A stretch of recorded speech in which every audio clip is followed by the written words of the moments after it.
नमस्कार दोस्तों, मैं हूं आपका दोस्त Pawan Pratap YouTube channel total power solution पे।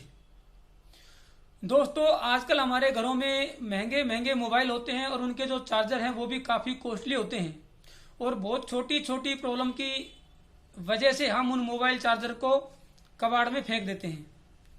काफ़ी महंगे वो चार्जर होते हैं, फिर भी हम उनको कबाड़ में फेंक देते हैं। छोटी छोटी उनके अंदर प्रॉब्लम होती हैं।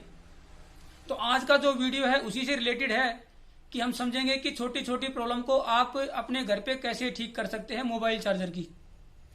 ये छोटी छोटी प्रॉब्लम होती है मोबाइल चार्जर के अंदर। 65 से 70% यही प्रॉब्लम होती है कि चार्जर जो है आपका प्रॉपर काम नहीं करता है।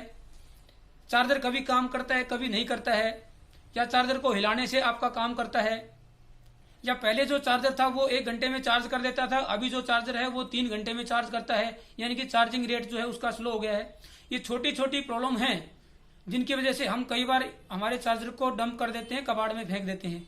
चार्जर जो है काम ही नहीं कर रहा, चार्जिंग कर ही नहीं रहा। हम कोशिश भी नहीं करते हैं कि एटलीस्ट उसको एक बार हम वेरीफाई चेक करें कि क्या इसमें छोटी छोटी प्रॉब्लम तो नहीं है जिसकी वजह से हम इतने महंगे चार्जर को यहाँ पे कबाड़ में डाल रहे हैं।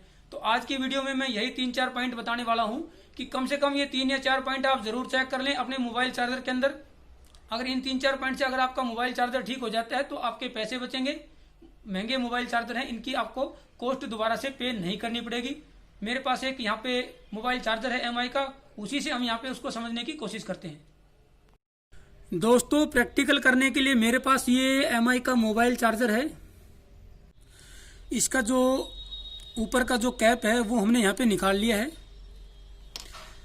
स्क्रू ड्राइवर से या कोई नुकीली चीज से आप उसको थोड़ा सा स्ट्राइक करेंगे तो वो एक तरफ से निकलना शुरू हो जाएगा, उसको निकाल लेंगे।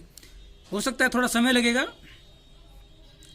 उसके बाद क्या है कि ये जो पीसीबी है इसको अगर आप गौर से देखेंगे तो एक तरफ इसके यहाँ पे ट्रैक बने हुए हैं और एक तरफ जो है ट्रैक बने नहीं है। ये पीसीबी थोड़ी खाली है, यहाँ पे कोई ट्रैक नहीं है। तो हम उस तरफ से जो है इस पीसीबी को नोज प्लायर से या प्लायर से पकड़ेंगे जिस तरफ ट्रैक ना हो, क्योंकि जिस तरफ ट्रैक होंगे उस तरफ से निकालेंगे तो वो ट्रैक आपके डैमेज हो जाएंगे। फिर इसको आपको धीरे धीरे करके ऐसे निकाल लेना है। इसको हमने निकाल लिया है। उसके बाद एक ये आपका यहाँ पे, ताकि वो टच ना हो हमारे कंपोनेंट इस तरफ से, ये देखिए ये यहाँ पे लगाया हुआ है, इसको निकाल लेंगे। इसके बाद मैं इसमें यूएसबी केबल यहाँ पे लगा देता हूँ। ये देखिए यूएसबी केबल लगा दी है। ये जो तो आपके पॉइंट हैं जो कि आपके इन पिनों पे जाके टच होते हैं, अंदर यहाँ पे ग्रिपर होता है जिसमें जाके ये अच्छे तरीके से यहाँ पे ग्रिप हो जाते हैं। ये देखिए एक ये है, एक ये है, ये न्यूट्रल और लाइन है। इन दोनों पिनों पे जाके ये अच्छी तरीके से ग्रिप हो जाते हैं इन दोनों पिनों पे। तो मैं डायरेक्ट यहाँ पे न्यूट्रल और लाइन को डायरेक्ट सीरीज से यहाँ पे कनेक्ट करूँगा तो ये हमारा चार्जर जो है यहाँ पे काम करेगा। लेकिन जो है इसकी जो चार्जिंग रेट है वो काफ़ी कम है। पहले ये इसका चार्जिंग रेट काफ़ी ज़्यादा था, अब ये चार्जिंग रेट काफ़ी कम है। मैं इसको 100% ख़राब नहीं बताऊँगा क्योंकि चार्जिंग तो ये करता है, लेकिन अभी ये एक प्रकार से यूजलेस हो गया है। 2.5-3 घंटे अगर चार्जिंग मिलेगा तो ये आपका चार्जिंग टाइम इसमें ज़्यादा लेता है। मैं इसको यहाँ पे कनेक्ट करके आप लोगों को प्रॉपर तरीके से दिखा देता हूँ। ये न्यूट्रल और लाइन मैंने सीरीज के थ्रू यहाँ पे कनेक्ट कर दिया है और ये इसने यहाँ पे चार्जिंग स्टार्ट कर दी है। ये यहाँ पे चार्जिंग स्टार्ट कर दी है और हमारे मोबाइल को चार्ज भी करेगा, लेकिन इसका जो चार्जिंग रेट है वो काफ़ी कम है। अब इसके पीछे प्रैक्टिकली क्या क्या रीज़न है वो वहाँ पे हम चेक करेंगे। दोस्तों, अगर बिजली का फॉल्ट आता है तो आपको यहाँ पे पता लग जाएगा। यहाँ पे आपके कंपोनेंट जो हैं बस्ट आपको यहाँ पे जले हुए दिखाई देंगे। अगर यहाँ पे कंपोनेंट आपको साफ दिखाई देते हैं और ये चार्जिंग कर रहा है या चार्जिंग करते वक्त मिसबिहेव करता है, कभी चार्जिंग करता है कभी कम करता है, या चार्जिंग का रेट है वो स्लो है, तो उस केस में ये 3 से 4 कारण होते हैं जिनको आप अपने घर बैठ के आराम से ठीक कर सकते हैं। बहुत ज़्यादा इसके अंदर टेक्निकल नॉलेज होने की कोई ज़रूरत नहीं है। होता क्या है कि हमारे मोबाइल को अगर चार्जिंग रेट स्लो है इस केस में, तो मतलब क्या हुआ सीधा सीधा कि ये जो चार्जिंग पावर यहाँ से मिल रही है वो पावर जो है हमारे मोबाइल तक नहीं पहुँच रही है। इसका मतलब बीच में कहीं ना कहीं पावर का लॉस है। किसी भी पॉइंट पे आपका पावर का लॉस है जिसकी वजह से आपके मोबाइल को पूरी पावर इस चार्जर से मोबाइल तक नहीं पहुंच पा रही है। तो उसमें 3 से 4 पॉइंट है, मैं बता देता हूं। सबसे पहले हो सकता है कि हमारी जो केबल है उसमें पावर लॉस हो गया है जिसकी वजह से हमारा मोबाइल चार्जर कम चार्ज यहाँ पे हमारे करता है।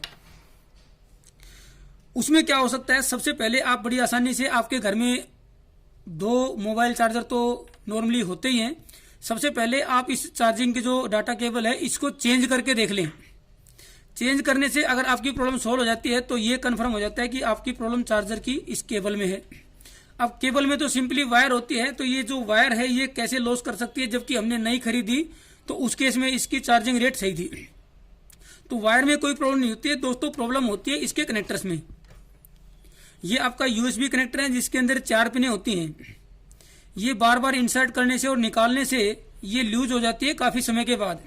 तो आप क्या कर सकते हैं, इस केस में ट्वीजर या चिमटी जो होती है उसकी मदद से इन चारों जो ये पिने हैं इनको थोड़ा थोड़ा अपलिफ्ट कर दें, और ये जो 2 लॉक हैं इनको भी आप चेक कर सकते हैं। प्रॉब्लम यहाँ मिलती है इन पिनों में, अगर केबल में प्रॉब्लम है तो इन चारों जो ये पिने हैं इनको आप ट्वीजर की मदद से अपलिफ्ट कर दें, उससे आपकी प्रॉब्लम सोल्व हो जाएगी अगर केबल की होगी तो, क्योंकि वायर में कोई लॉस, नया वायर के अंदर कोई लॉस क्रिएट नहीं होगा।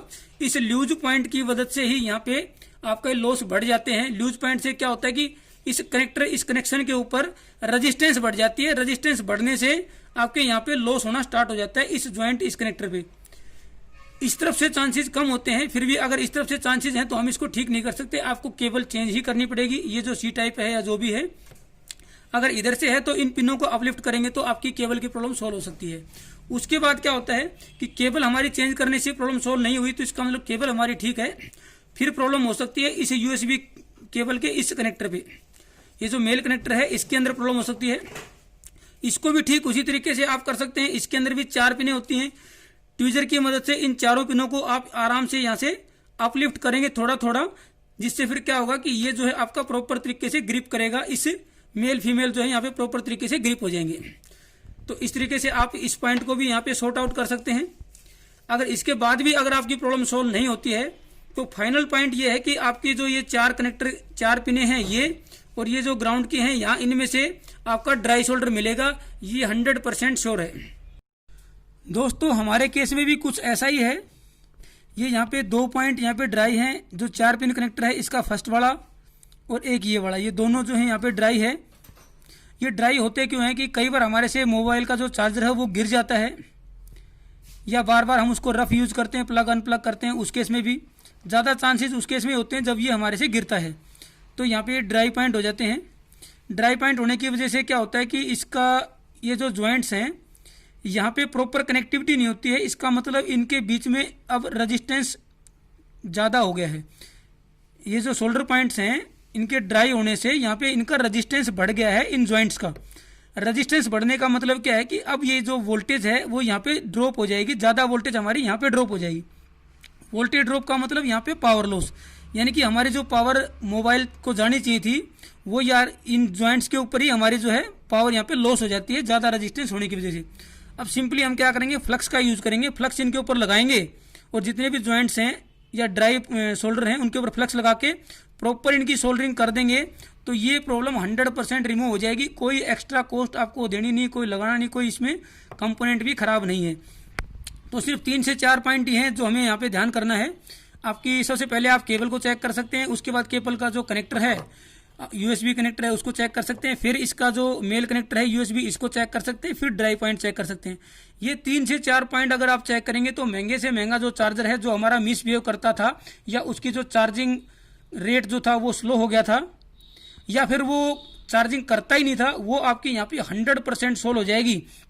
कुछ परसेंट चांस है कि हमारा इलेक्ट्रिक का कोई फॉल्ट है जिसकी वजह से ये कंपोनेंट यहाँ पे बस्ट हो गए हैं, वो हम ठीक नहीं कर पाएंगे। उसके लिए टेक्निकल जो है एक्सपर्ट टेक्निकल की जरूरत होती है। बाकी 70 से 75% जो प्रॉब्लम होती है वो इन्हीं 3 से 4 पॉइंट पे आपकी सोल्व हो जाती हैं। जितने भी महंगे आपके चार्जर आते हैं आपको केबल चेक करनी है, कनेक्टर चेक करनी है, ड्राई पॉइंट चेक करना है। इवन अगर आपका मोबाइल चार्जिंग नहीं कर रहा है तो उस केस में भी अगर आप ड्राई पॉइंट चेक करेंगे तो कुछ पॉइंट ड्राई यहाँ पे मिलते हैं और वो 100% चार्जिंग छोड़ देता है क्योंकि कनेक्टिविटी हो ही नहीं पाती है। उस केस में भी अगर ड्राई पॉइंट आप खत्म करेंगे तो वो चार्जिंग करने लगेगा। तो ये छोटी छोटी बातें हैं जो बेसिक और फंडामेंटल बातें, इस तरीके से हम इन मोबाइल चार्जर को बड़ी आसानी से हम रिपेयर कर सकते हैं अपने घर पे भी। अगर आपको हमारे वीडियोस पसंद आते हैं तो उनको लाइक और शेयर कर सकते हैं। और इसी तरीके के वीडियोस देखने के लिए आप हमारे चैनल की प्लेलिस्ट पर जाकर देख सकते हैं। 300 से ज़्यादा आपको अलग अलग होम अप्लायंसेज के और अलग अलग जो डिवाइसेज हैं उनके रिपेयरिंग के वीडियोस आपको मिल जाएंगे। बड़ी आसानी से और सिंपल लैंग्वेज में मैं कोशिश करता हूँ कि आप लोगों को ये सब समझ में आ जाए और आप इनको यूज़ करके आप रिपेयरिंग करने लगें। थैंक यू दोस्तों।